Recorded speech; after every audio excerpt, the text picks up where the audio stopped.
अपनी इस वीडियो में हम लोग अपने तीसरे लॉ के बारे में बात करेंगे, that is the law of the multiple proportion. Multiple मतलब डिफरेंट, प्रोपोर्शन मतलब रेशो। ठीक है, ये लॉ जो था सबसे पहले डाल्टन ने दिया था 1803 में।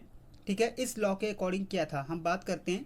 According to this law, if two elements can combine to form more than one compound, अगर कोई दो एलिमेंट्स आपस में कंबाइन करते हैं और उन दोनों के कंबाइन करने से एक से ज़्यादा टाइप के कंपाउंड्स बनते हैं, the masses of one element, एक एलिमेंट का मास जो कि दूसरे एलिमेंट के साथ कंबाइन कर रहा है, are in the ratio of the small whole number. ठीक है, तो उनकी जो रेशो होगी, जिस रेशो में वो आपस में कंबाइन कर रहे हैं, वो बिल्कुल सिंपलेस्ट होल नंबर रेशो होगी, 1 2 सिंपलेस्ट नंबर होगा। ठीक है, अब एग्जांपल देख लेते हैं हम लोग। एग्जाम्पल के तौर पर हाइड्रोजन कंबाइंड विद ऑक्सीजन, अगर हाइड्रोजन ऑक्सीजन के साथ कंबाइन कर रहा है तो हाइड्रोजन जब ऑक्सीजन के साथ मिलेगा तो दो कंपाउंड्स बन सकते हैं, एक वाटर और एक हाइड्रोजन पेरोक्साइड। ठीक है बेटा, इस केस में ऑक्सीजन का जो इन इन दोनों कंपाउंड्स के केस में ऑक्सीजन का जो मास है वो तो 16 ग्राम ही रहेगा।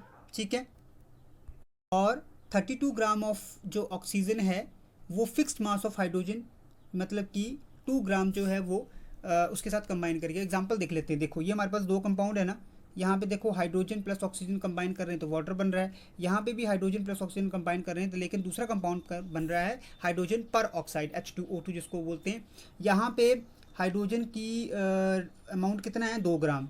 यहाँ पे हाइड्रोजन का अमाउंट कितना है, 2 ग्राम। यानी कि इन दोनों रिएक्शंस में हाइड्रोजन जो है उसका अमाउंट फिक्स रह रहा है, लेकिन जो ऑक्सीजन है पहले वाले केस में 16 ग्राम ऑक्सीजन कंबाइन कर रही है।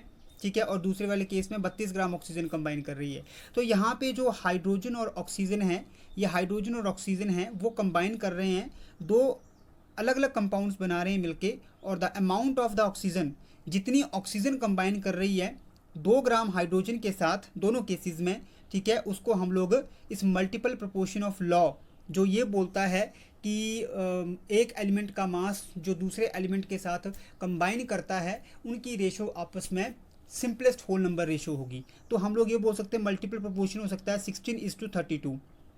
16 मतलब ऑक्सीजन 16, ये वाला 32 रेशो, या सिंपल होल नंबर रेशो, इसको अगर डिवाइड करें काटें तो हमारे पास सिंपलेस्ट आ जाएगा 1:2 रेशो। तो हमारा ये लॉ प्रूव हो गया कि law of multiple proportion, even two elements combined to form more than one compound, then the masses of the one of the element, किसी एक एलिमेंट का मास जो किसी दूसरे एलिमेंट के फिक्स मास के साथ कंबाइन कर रहा है, वो हमेशा एक सिंपल होल नंबर रेशो में ही होगा। थैंक यू बेटा, हैव ए नाइस डे।